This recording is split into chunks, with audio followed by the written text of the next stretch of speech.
Good morning guys, welcome to my channel medico study point.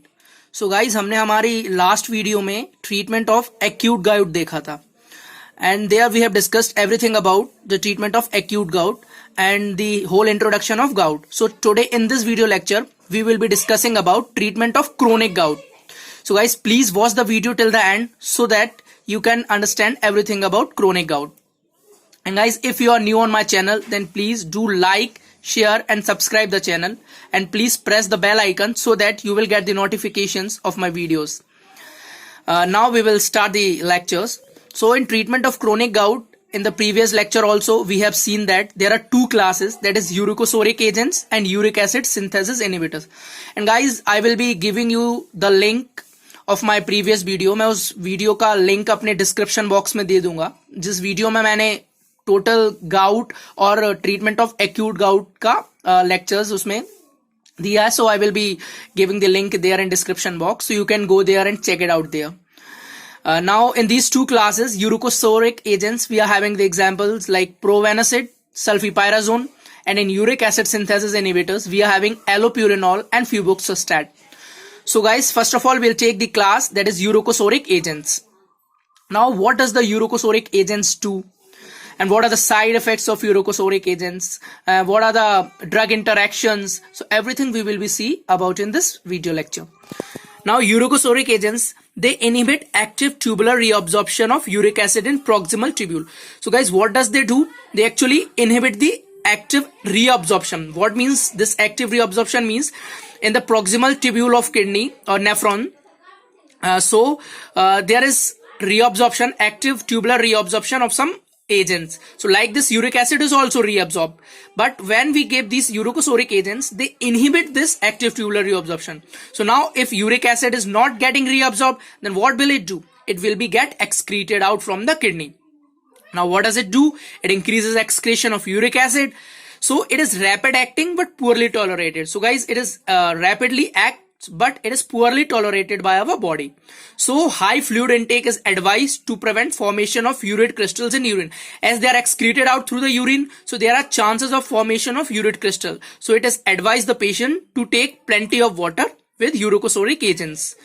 And these drugs are contraindicated in patients with renal failure. So it is obvious guys, who are having the problem of renal failure, so these drugs are contraindicated in such type of patients. Now we'll see about the side effects.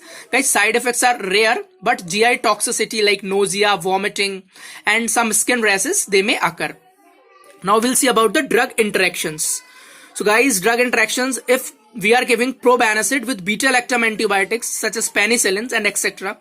So what does they do? They excreted by acute tubular secretion. As we have seen above that these probenecid, they inhibit the acute tubular secretion. So now if we have given the beta-lactam antibiotics such as penicillin, then they are also, so what they do, then probenecid, they competes with it and they blocks its secretion. So now they also block its secretion. Now if they are not be secreted out, then what does it do?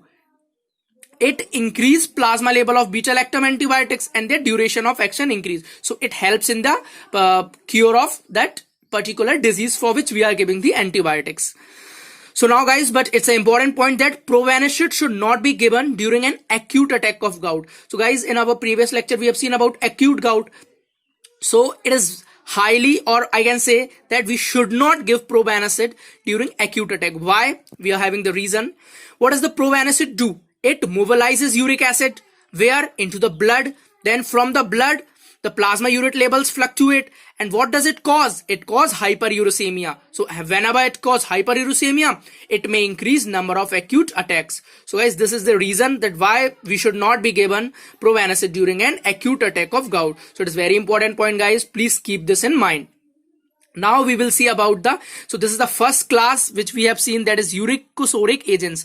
Now we will see about uric acid synthesis inhibitor. So guys, in uric acid synthesis inhibitor, we have seen the examples like allopurinol, febuxostat. So we will be discussing about these two here. Allopurinol, what does it do? It prevents synthesis of uric acid by inhibiting the enzyme xanthine oxidase. Thus it reduces the plasma urate levels. So guys, I want to tell you that xanthine oxidase, it is an enzyme which is used in the synthesis of uric acid. So what is allopurinol doing?